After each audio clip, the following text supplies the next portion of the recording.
हार नहीं माननी चाहिए किसी भी परिस्थिति में। और श्वेता, ये संकेत आप उनका बैकग्राउंड उठाकर देखिए कि एक संथाली परिवार किस जगह से वो निकल कर आई उड़ीसा में, आज भी कितना वो इलाका बैकवर्ड समझा जाता है, वहां से निकलकर 320 एकड़ में फैले राष्ट्रपति भवन में, 340 कमरों वाले राष्ट्रपति भवन के दरबार हॉल में इस समय है, जहां पर डॉक्टर राजेंद्र प्रसाद, या उससे भी पहले अगर आप बात करें तो ये जो दरबार हॉल था तो इसको तो थ्रोन रूम कहा जाता था वाइसरॉय का। हर अलंकरण समारोह 1950 के बाद यही होता है, स्वेरिंग इन यही होती है, और वहां पर आज वो देश की सर्वोच्च नागरिक के तौर पर अब से कुछ ही घंटों में होंगी। अभी एक प्रेसिडेंट इलेक्ट के रूप में है। हाँ, और कुछ देर में वो इतिहास रच दिया जाएगा उस शपथ ग्रहण के साथ ही। और जो दुनिया के जो गणमान्य व्यक्ति आते हैं, जो दुनिया के सबसे सर्वशक्तिशाली जो राष्ट्रपति भी आ जाएंगे, वो आते यहां पर हैं जहां पर उन्हें सलामी दी जाती है। बहरहाल आज का जो दिन होने वाला है, आज के दिन के संकेतों के बीच ये तस्वीरें जो हम आपके सामने रख रहे हैं राष्ट्रपति भवन से, वो एक एक तस्वीर अपने आप में ऐतिहासिक भी है और भारत के भविष्य का संकेत भी दे रही है। द्रौपदी मुर्मू जो कुछ देर में निकलेंगी यहीं से। गौरव, मेरा ख्याल है ये जो सामने जो गाड़ी खड़ी है जी, राष्ट्रपति भवन के जी, उसकी भी अहमियत बड़ी हो जाती है। हालांकि बग्घियों से लेकर यहां तक जो हम पहुंचे हैं आज तक, वो अपने आप में एक लंबा इतिहास है। बिल्कुल सही कहा आपने। आप देखें ना, इतिहास तो अगर आप जिन गाड़ियों की या अंगरक्षकों की बात करें तो 1773 से इतिहास इन सैनिकों का है। और जैसा श्वेता और जनरल कुलकर्णी कह भी रहे थे कि ये केवल सेरेमोनियल गार्ड्स नहीं है। अगर आप देखें तो मुगल गार्ड से लेकर, और इसीलिए गवर्नर जनरल वॉरेन हेस्टिंग्स ने जब अपने लिए एक सुरक्षा गार्ड मंगाए तो सबसे पहले मुगल गार्ड्स उनके साथ आए 1773 में, 50 उनकी संख्या थी। फिर और साथ जुड़े 50 और मराठे सामने आए, राजपूत सामने आए, अहीर सामने आए, जट सिख आए, हिंदू जट सामने आए, और इन सभी को मिलाकर धीरे धीरे वाइसरॉयज बॉडीगार्ड्स बने, गवर्नर जनरल्स बॉडीगार्ड बने, और अब आपके टेलीविजन स्क्रीन पर आप देख रहे हैं प्रेसिडेंट्स बॉडीगार्ड। टीपू सुल्तान के खिलाफ ऑपरेशन से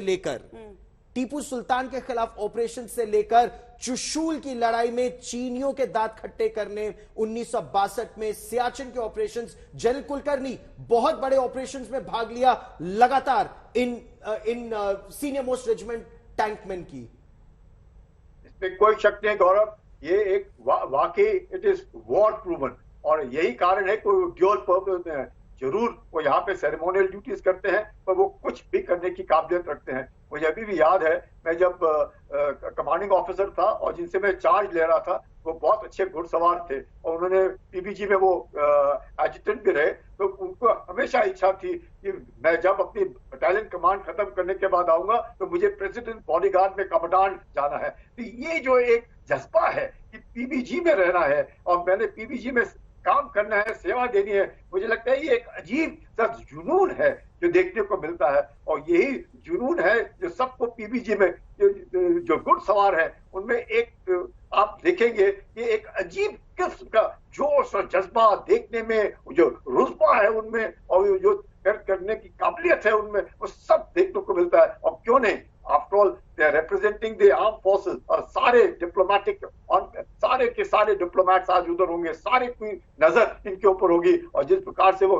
कंडक्ट करेंगे, जिस प्रकार से वो कार्रवाई करेंगे उस सेरेमोनियल ड्रिल को देखने के बाद वाकई सबका दिल जो है एक जोश और जुनून से होगा।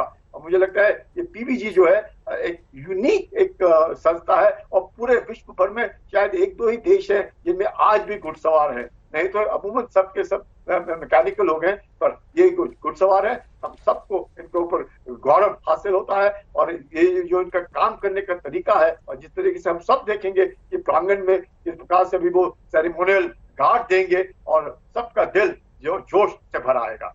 गौरव, आपने बिल्कुल सही कहा। यह तस्वीरें प्रेसिडेंट्स बॉडीगार्ड की, राष्ट्रपति अंगरक्षक, भारतीय सेना की सीनियर मोस्ट रेजिमेंट है। ये 1773 में इनका गठन, और इस समय राष्ट्रपति भवन के फोरकोर्ट में, राष्ट्रपति भवन के प्रांगण में प्रतीक्षा कर रहे हैं 14वें राष्ट्रपति रामनाथ कोविंद 15वें राष्ट्रपति द्रौपदी मुर्मू को लेकर जब यहां पर आएंगे। दरबार हॉल का भी अपना ही इतिहास है। राष्ट्रपति भवन जो उसका सेंट्रल डोम है, उसके नीचे इस समय ये प्रेसिडेंट्स बॉडीगार्ड उसके बिल्कुल सामने खड़े हैं। सेंट्रल डोम के नीचे जो बीच वाला गुंबद है, उसके नीचे है ये दरबार हॉल, और दरबार हॉल का अपना ही जबरदस्त इतिहास है।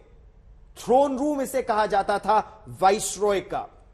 सी गोपालाचारी स्वतंत्र भारत के पहले गवर्नर जनरल के रूप में उन्होंने इसी कमरे में 1948 में शपथ ली थी।